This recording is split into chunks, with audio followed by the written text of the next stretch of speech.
There comes a moment in every relationship with an avoidant when you finally stop caring. You've cried your tears, you've replayed the conversations, you've felt the sting of their distance, and something inside you shifts.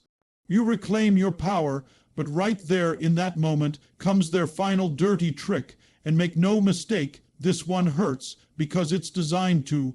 When they sense your energy is no longer tied to them, when they feel the gravity of your detachment, they pull a move out of desperation.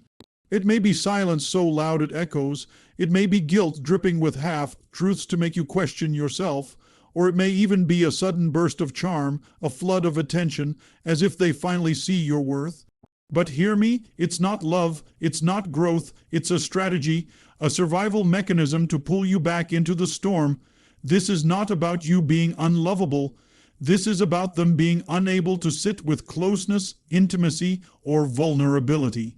Their fear is so deep that the only way they know to survive is to push you away, and when you stop caring, that terrifies them, so they fight not for love, but for control, and if you don't know the game, it can break you all over again. Avoidants fear intimacy, not you.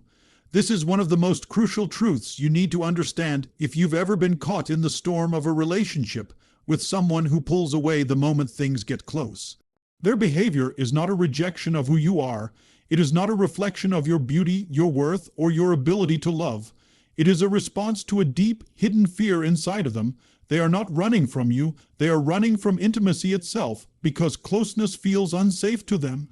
That distinction matters because when you confuse their avoidance as evidence of your inadequacy, you internalize a lie that keeps you stuck in cycles of pain.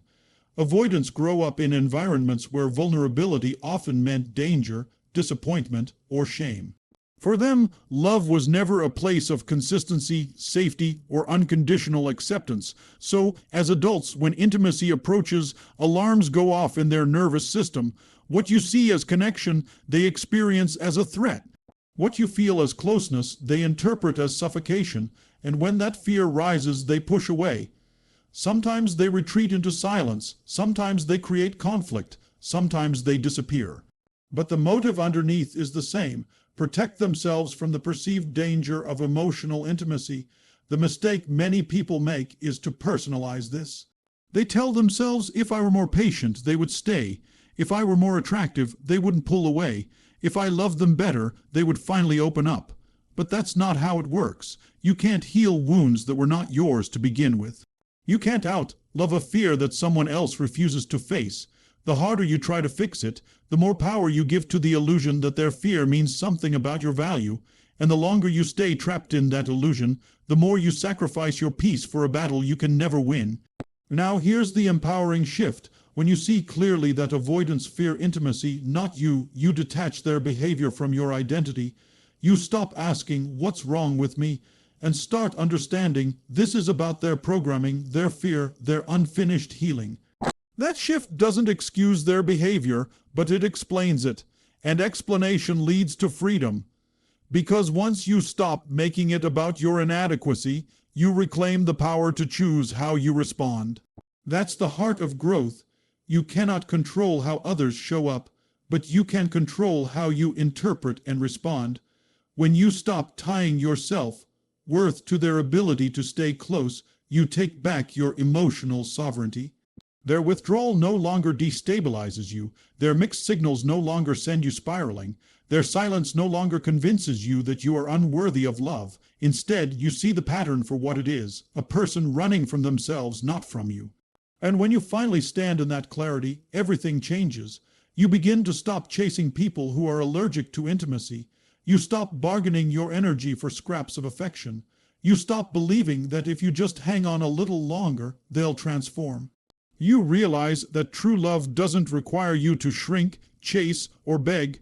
True love meets you in the middle, honors your heart, and welcomes closeness instead of fearing it. So the next time an avoidant pulls their final trick, when they sense you no longer care and try to hook you back with guilt, charm, or silence, remember this: they are not fighting for you. They are fighting against their own fear of connection.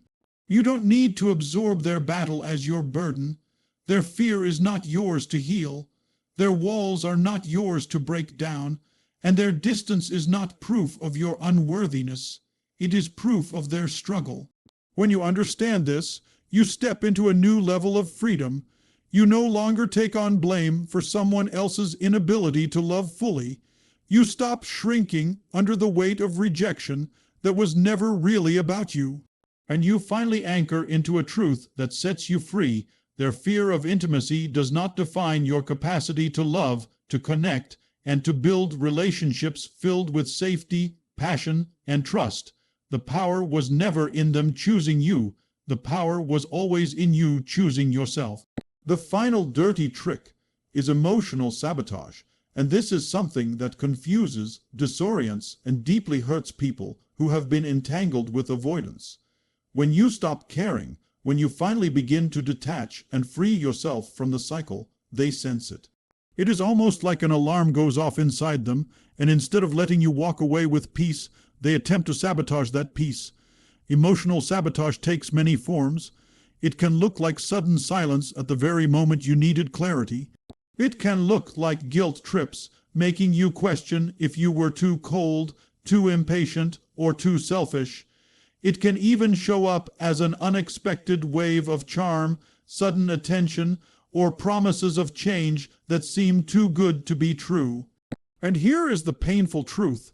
It usually isn't about genuine transformation. It's about reeling you back in so you don't escape the loop they unconsciously thrive in.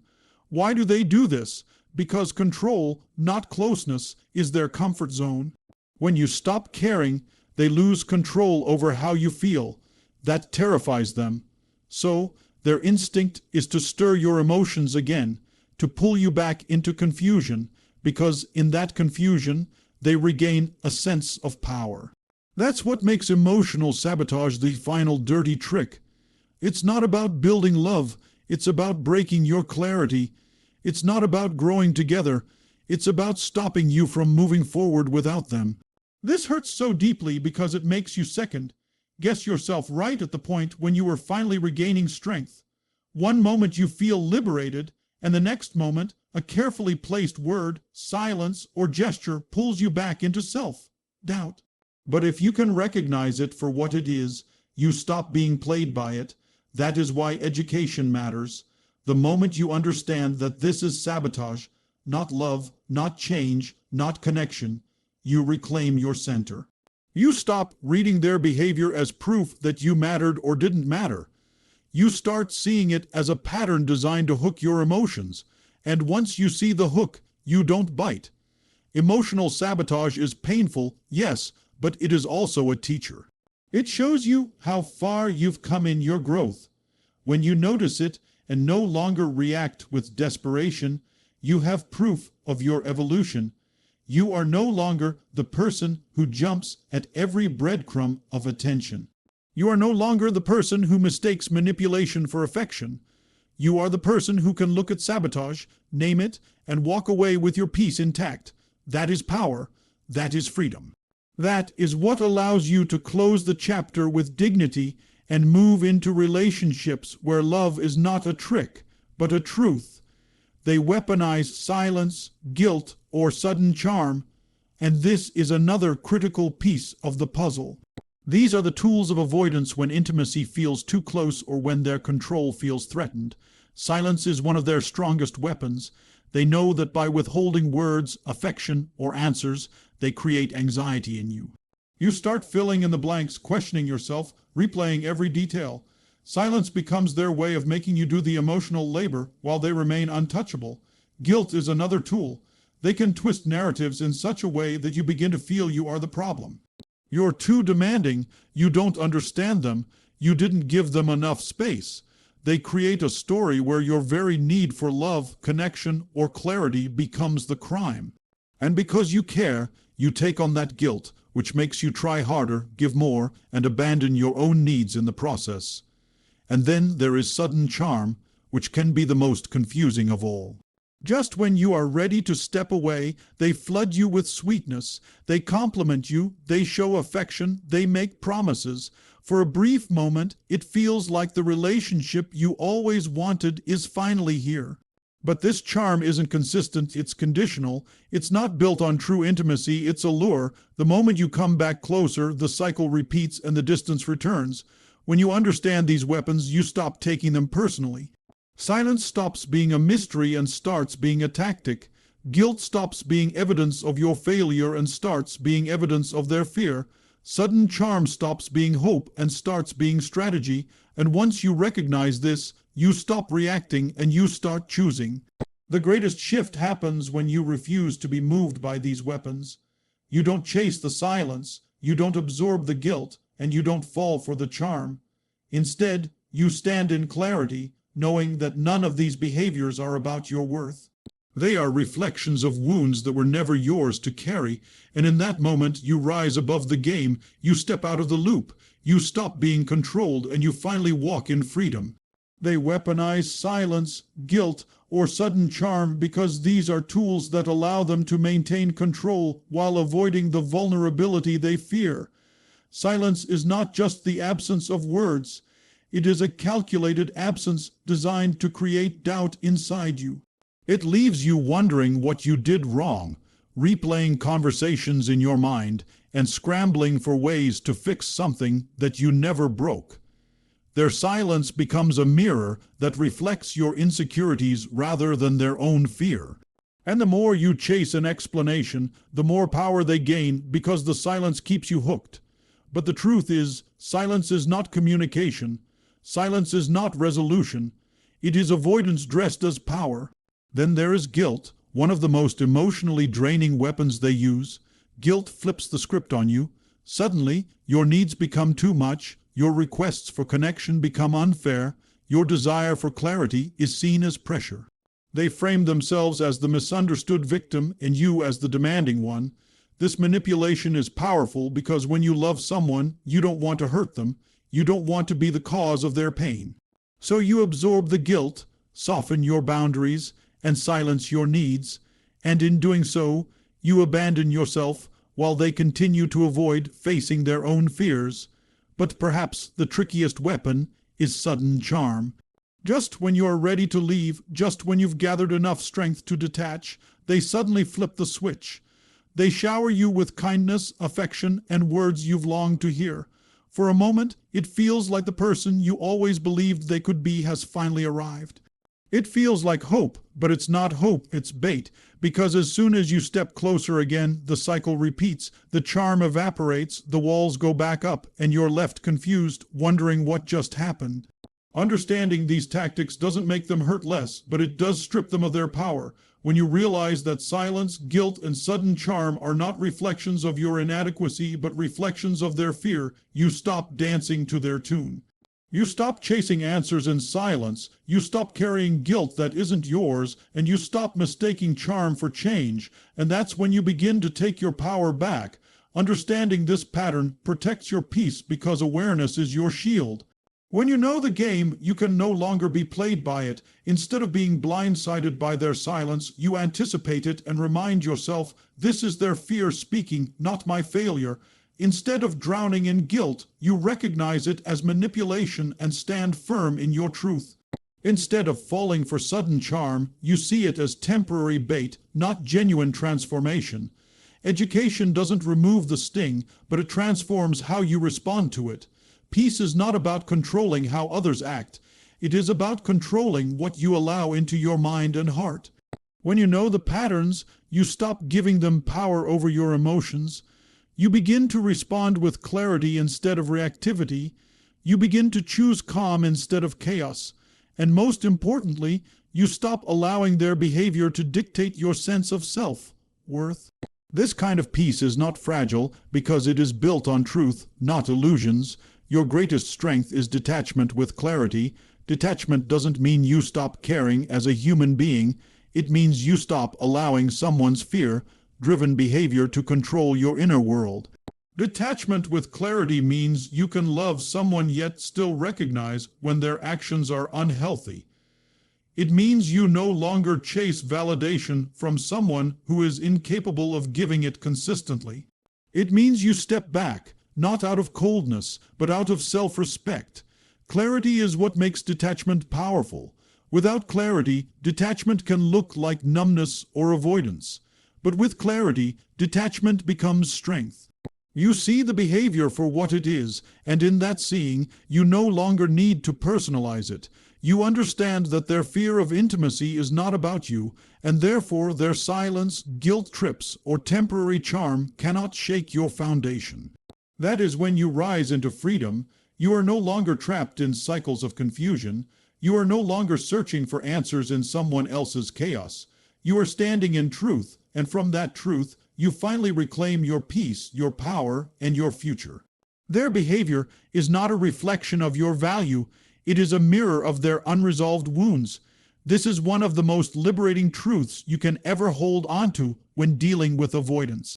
Too often, people fall into the trap of thinking, if they don't love me, it must mean I'm not lovable. If they keep pulling away, it must mean I'm not enough. If they keep sabotaging intimacy, it must mean I'm flawed. That inner dialogue is the very thing that keeps you bound to pain. But when you zoom out and truly understand human behavior, you see that what people do in relationships is rarely about you. It's about the unhealed parts of themselves. Avoidants push away not because you are unworthy of closeness, but because closeness feels unsafe to them. They struggle not because you failed to love them, but because they never learned how to let love in without fear. Their wounds dictate their reactions, and those reactions have nothing to do with your worth. Think about it. If you put your hand on a hot stove as a child, you'd grow up with an instinct to flinch whenever you got near heat. That flinch wouldn't be about the quality of the flame, it would be about your memory of pain. That's how avoidants experience intimacy. Their flinch is not about you, it's about their history, and when you stop taking their flinch personally, you reclaim your peace. You stop trying to prove yourself to someone who can't see you clearly, because their vision is clouded by wounds you did not cause. When you finally anchor into the truth that their behavior is a mirror of their struggles, not a measure of your worth, you break free from the prison of self-blame. You stop chasing validation from someone who doesn't even know how to validate themselves. You stop bending yourself into shapes to be good enough for someone who can't even receive love without fear. And instead, you redirect your energy inward, toward the only person whose worth you can actually control, recognizing yourself. This shift is everything. It is the difference between years wasted in confusion and years spent in growth. It is the difference between being stuck in the cycle of proving, pleasing, and performing versus standing tall in the certainty that you are already enough. Once you know that their avoidance, their silence, their sabotage, and their charm games are not about you, you stop chasing answers in their behavior and start finding answers in your own strength. You stop asking, why am I not enough? And you start saying, I am enough, but they are not ready. And here's the beauty of this realization. It gives you the power to choose differently. You no longer tolerate manipulation disguised as love. You no longer allow silence to steal your peace. You no longer accept breadcrumbs when you deserve the feast of real connection. Instead, you set higher standards and you only open your heart to those who meet love with courage, not avoidance. Their behavior is their mirror, not your measurement. It reflects where they are in their healing journey, not where you stand in your worth. And when you finally see that clearly, you stop internalizing pain that was never yours to carry. You release the weight of their wounds and walk lighter, freer, stronger, because your value is not up for debate. It is not something another person's fear can take away.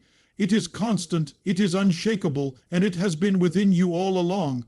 The moment you stop confusing their wounds with your worth, you reclaim the power to live, to love, and to rise beyond the cycle. That is your liberation. Your greatest strength is detachment with clarity. Many people misunderstand detachment, thinking it means becoming cold, numb, or indifferent. But true detachment is not about shutting down your heart, it's about protecting it. It's about no longer allowing someone else's chaos to become your identity. Detachment with clarity means you see things exactly as they are, without illusions, without excuses, without bending reality to fit your hope. It's not that you stop caring as a human being. It's that you stop letting their behavior control how you feel about yourself. That is strength at its highest level. When you are attached in the wrong way, you're pulled back and forth like a puppet on strings. One day you're lifted by a kind word, the next day you're crushed by their silence. One moment you feel secure, the next you're drowning in doubt. Attachment without clarity makes you lose yourself because you're constantly reacting to their behavior instead of standing grounded in your truth. But detachment with clarity flips that script. It allows you to say, I see their silence, but it doesn't mean I'm unworthy. I see their guilt trips, but it doesn't mean I'm guilty. I see their sudden charm, but it doesn't mean they've truly changed. You observe without being consumed, and that is where freedom begins. Clarity is what gives detachment its power. Detachment without clarity can look like avoidance or suppression, but detachment with clarity is conscious. It's deliberate. It's saying, I can love you and still walk away if this is unhealthy. I can care for you and still set boundaries. I can wish you healing and still choose my peace. That balance is what makes you unshakable. When you hold both detachment and clarity, you stop being controlled by fear of abandonment and you start being guided by self-respect. The beauty of this strength is that it shifts the energy of the relationship. When you no longer react to their games, they lose the power to manipulate. Silence no longer pulls you in. Guilt no longer weakens you. Sudden charm no longer blinds you. You see the pattern, you call it what it is, and you choose not to participate. That is how cycles break, not by changing them, but by changing how you respond. And in that moment, something powerful happens inside you. You stop needing closure from someone who was never capable of giving it. You stop waiting for apologies that will never come. You stop bargaining with your worth in hopes of finally being chosen. Instead, you step into the realization that you don't need their validation to prove your value. Your peace is no longer negotiable. Your heart is no longer up for ransom. You belong to yourself again. This kind of strength doesn't mean you won't feel pain. Of course you will. You're human. But it means the pain no longer defines you. It moves through you instead of living inside you. You no longer cling to what hurts. You release it, knowing that your clarity is greater than their confusion. You no longer fear letting go because you trust that your life will expand beyond what you've lost. Detachment with clarity is the ultimate act of self-love. It is saying to yourself, I deserve better and I will no longer settle for less. It's the courage to let go of what diminishes you and the strength to embrace what elevates you. When you master this, you rise into a new level of life where your happiness is no longer tied to someone else's inconsistency. You become whole within yourself, and from that wholeness, you can attract relationships built on truth, respect, and love that doesn't run from closeness but welcomes it. That is the power of detachment with clarity. It sets you free to finally live fully, love deeply, and stand unshakable in your own worth. Their behavior is not a reflection of your value. It is a mirror of their unresolved wounds.